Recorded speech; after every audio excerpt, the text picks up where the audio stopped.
নির্বাচনের মৌসুম শুরু হয়েছে। বাংলাদেশের নির্বাচনের মৌসুম শুরু হয়ে গেছে। আপনারা ঘরে ঘরে যে বিএনপির পক্ষে ধানের শীষের পক্ষে সালাম পৌঁছে দিলেন।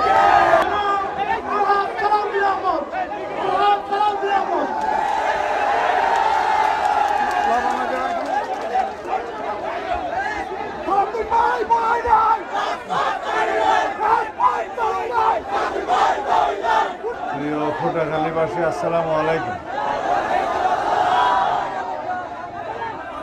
মাগরিবের সময় মহাসড়ক বন্ধ করে কোনো জনসভা করা ঠিক হবে না, পথসভা করা ঠিক হবে না, মানুষের দুর্ভোগ সৃষ্টি করে। এখন মাগরিবের সময় আর রাস্তা বন্ধ করা যাবে না। আমি অন্য সময় আপনাদের সাথে দেখা করতে আসবো, কথা বলবো।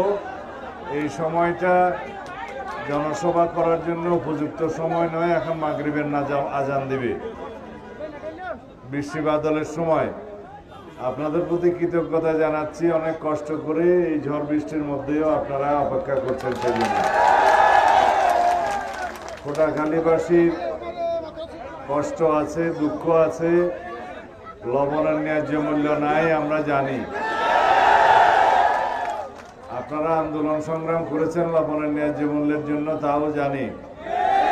সরকারের কাছে আমরা নিবেদন করেছিলাম,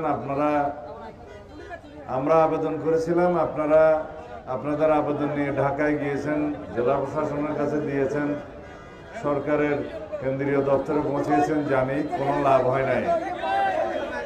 আপনারা অপেক্ষা করুন, ইনশাআল্লাহ সুদিন আসবে। আগে যে সময় বিএনপির সময় আপনারা লবণের ন্যায্য মূল্য পেয়েছিলেন, ইনশাআল্লাহ ভবিষ্যতেও লবণের ন্যায্য মূল্য নিশ্চিত করা হবে।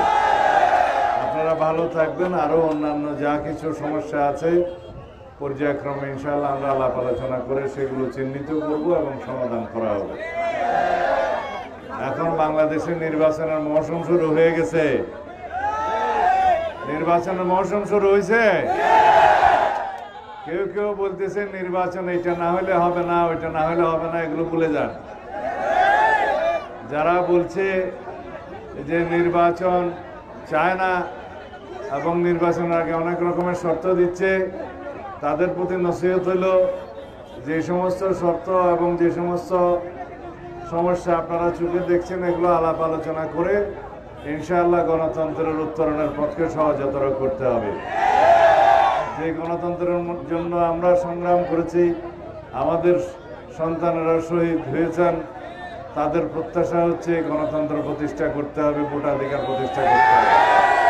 বিগত 16-17 বছরে মানুষ আন্দোলন করেছে, সংগ্রাম করেছে, রক্ত দিয়েছে, শহীদ হয়েছে এই গণতান্ত্রিক অধিকার প্রতিষ্ঠার জন্য। সুতরাং আমাদেরকে সবাইকে ঐক্যবদ্ধ থাকতে হবে এবং আগামীতে যে নির্বাচনের সময়সীমা ঘোষণা হয়েছে তার আগে আপনারা ঘরে ঘরে যেয়ে বিএনপির পক্ষে ধানের শীষের পক্ষে সালাম পৌঁছে দেবেন। খুদা হাফেজ, ভালো থাকবেন। আসসালামু আলাইকুম।